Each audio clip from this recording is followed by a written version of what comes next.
네, 안녕하세요. 이광현 한의사입니다.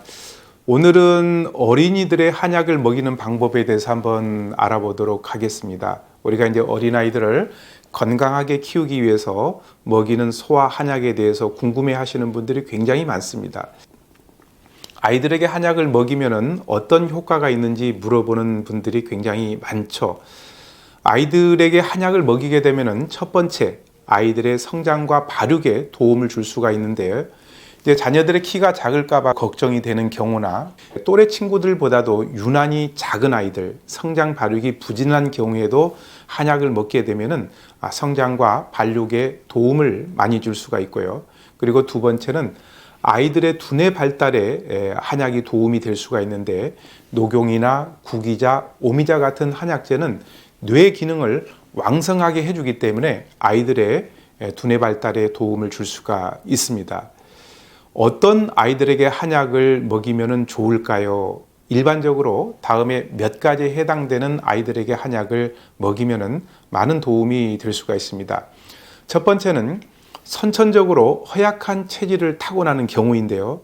선천적으로 허약한 아이는 엄마에게서 받지 못한 부족한 기운이나 면역력을 한약으로 보충해 주게 되면 다른 아이와 같이 정상적으로 성장할 수가 있습니다. 두 번째는 건강하게 태어났지만 자라는 동안에 영양 공급이 부족해 가지고 몸이 부실한 경우에, 또 잦은 잔병 치료로 몸이 허약해지거나 혹은 음식을 잘 먹지 않아 가지고 성장이 부진한 경우에 허약한 장부를 찾아 가지고 치료를 해주게 되면은 영양 성분을 잘 섭취한 상태가 되기 때문에 건강해질 수가 있는 것이죠. 세 번째는 영양 공급이 필요 이상으로 많아서 이것을 에너지로 바꾸지 못해 가지고 몸에 계속 축적된 경우, 쉽게 말하면 비만한 경우죠.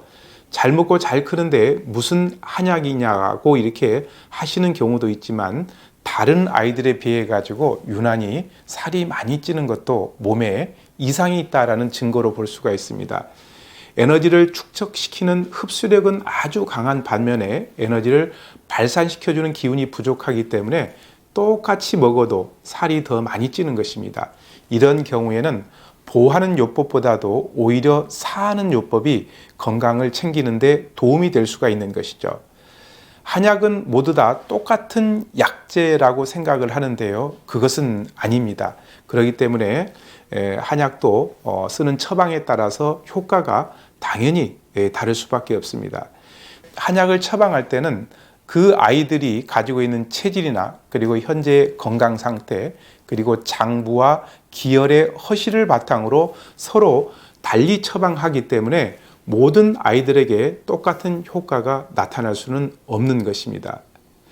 한약을 먹이면 제가 잔병 치레를 덜 한다라고 이렇게 말씀을 드렸는데요. 한약을 꾸준하게 먹이게 되면 아이들의 면역력이 증진되기 때문에 질병에 대해서 저항력이 길러지는 것은 당연한 겁니다. 예를 들게 되면 유난히 감기를 달고 살면서 잔병 치레를 많이 하는 아이나 유행성 질환에 잘 걸리는 아이들 같은 경우에는 몸의 면역력과 저항력이 약하기 때문에 그럴 때 한약은 많은 도움을 줄 수가 있죠.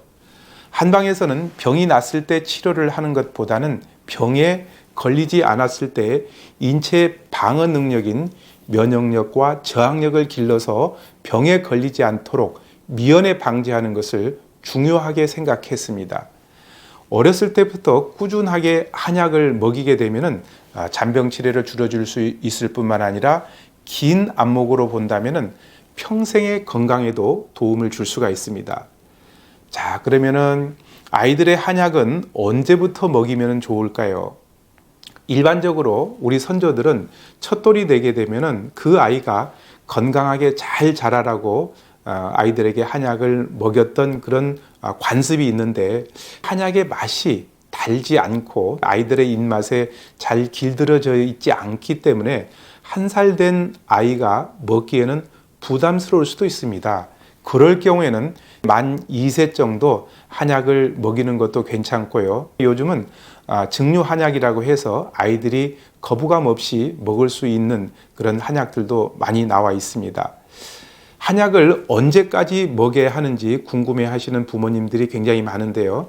최소 3년 이상은 꾸준하게 먹이는 것이 좋고, 성장하는 시기는 건강 상태를 고려해 가지고 꾸준하게 복용을 하는 것이 성장 발육과 잔병 치레 예방, 그리고 두뇌 발달에도 도움을 줄 수가 있습니다. 아이들의 건강 관리를 위해서 어린 아이들은 한약을 얼마 만에 먹이는 것이 좋고, 또 그 양은 어느 정도가 적당한지 한번 알아볼게요. 일반적으로 아이들 한약은 계절에 상관없이 6개월 단위로 1년에 2번 정도 먹이는 것이 가장 보편적인 방법이지만, 허약한 아이들 같은 경우에는 건강 상태를 고려해서 조금 더 자주 먹일 수도 있습니다. 용량은 나이에 따라서 좀 다른데요. 녹용이 들어간 한약은 아이의 나이의 반절이나 나이만큼, 녹용이 들어가지 않는 한약 같은 경우에는 아이의 나이 수만큼 먹이는 방법이 보편적인 방법입니다. 그렇지만 특정한 질병을 가지고 있는 경우나 또 발육 상태가 떨어진 아이들 같은 경우에는 한약의 분량과 횟수를 조절할 수도 있습니다. 아이들 보약하면은 녹용을 많이 생각하는데요. 녹용은 무슨 효능이 있고 어디에 좋은지 한번 알아보도록 하겠습니다. 첫 번째는 녹용은 성장을 도와주는 판토크린이라는 성분과 뼈의 구성 성분인 콜라겐, 칼슘, 마그네슘 같은 성분들이 풍부하기 때문에 성장기 아이들이 잘 자랄 수 있도록 도와주는 역할을 할 수가 있습니다. 그리고 두 번째는 혈액 생산을 촉진하는 기능이 있기 때문에 혈이 부족하고 피곤을 쉽게 느끼는 경우에도 도움이 많이 되죠. 세 번째는 세균과 바이러스가 우리 몸에 들어와도 이것을 물리칠 수 있는 강한 면역력을 길러주기 때문에 녹용을 먹게 되면 잔병 치레를 훨씬 덜 할 수가 있습니다. 녹용을 잘못 먹으면 머리가 나빠진다라는 말을 하는 경우가 있는데요. 그것은 좀 잘못된 속설입니다. 녹용에는 머리를 나쁘게 하는 성분은 없습니다. 오히려 녹용은 이 뇌세포를 활발하게 해주기 때문에 아이들의 머리를 총명하게 만들어줄 수가 있죠.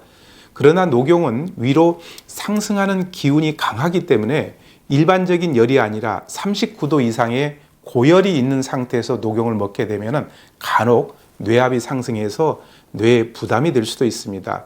그렇기 때문에 고열이 있는 상태에서는 녹용뿐만 아니라 아이들에게 한약을 잠시 중단하는 것이 좋겠고요. 아이들에게 인삼과 홍삼을 장기간 먹이는 경우가 많이 있습니다. 과연 아이들의 건강에 진짜 좋을까요?